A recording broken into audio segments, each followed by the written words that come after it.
தொடரும் America Los Angeles பகுதி காட்டுத்தீ, 10 பேர் பலி, பல்லாயிரக்கணக்கான உடைமைகள் எரிந்து நாசம். ஸ்கை தமிழின் செய்தி அறிக்கை.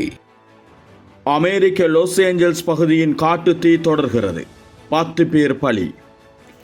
அமெரிக்காவின் கலிபோர்னியா மாகாணத்தின் லாஸ் ஏஞ்சல்ஸ் நகரில் காட்டுத்தீ வேகமாக பரவி வருகிறது. லாஸ் ஏஞ்சல்ஸ் நகரின் கடற்கரை பகுதியில் உள்ள வனப்பகுதியில் பரவத் தொடங்கிய காட்டுத்தீ பலத்த காற்று காரணமாக நகரின் பல்வேறு பகுதிகளுக்கும் வேகமாக பரவி வருகிறது. இந்த நிலையில் நகரில் வேகமாக பரவி வரும் காட்டுத்தீயில் சிக்கி பலியானோர்களின் எண்ணிக்கை 10ஆக உயர்ந்துள்ளது. மேலும் 50க்கும் மேற்பட்டோர் காயமடைந்துள்ளனர். காயமடைந்தவர்கள் மருத்துவமனையில் அனுமதிக்கப்பட்டு சிகிச்சை பெற்று வருகின்றனர். காட்டுத்தீ காரணமாக சுமார் 1 லட்சம் பேர் பாதுகாப்பான இடங்களுக்கு செல்லுமாறு அறிவுறுத்தப்பட்டுள்ளனர்.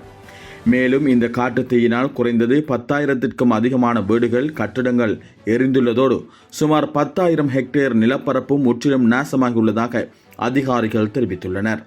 அத்தோடு காட்டுத்தீயை கட்டுப்படுத்த தீயணைப்பு படையினர் மற்றும் மீட்புக் குழுவினர் தீவிர நடவடிக்கைகளை எடுத்து வருகின்றனர். இதுபோன்று பல செய்திகளை தெரிந்து கொள்ள நமது ஸ்கை தமிழ் யூடியூப் சேனலை சப்ஸ்கிரைப் செய்து அருகில் உள்ள பெல் பட்டனை கிளிக் செய்யுங்கள்.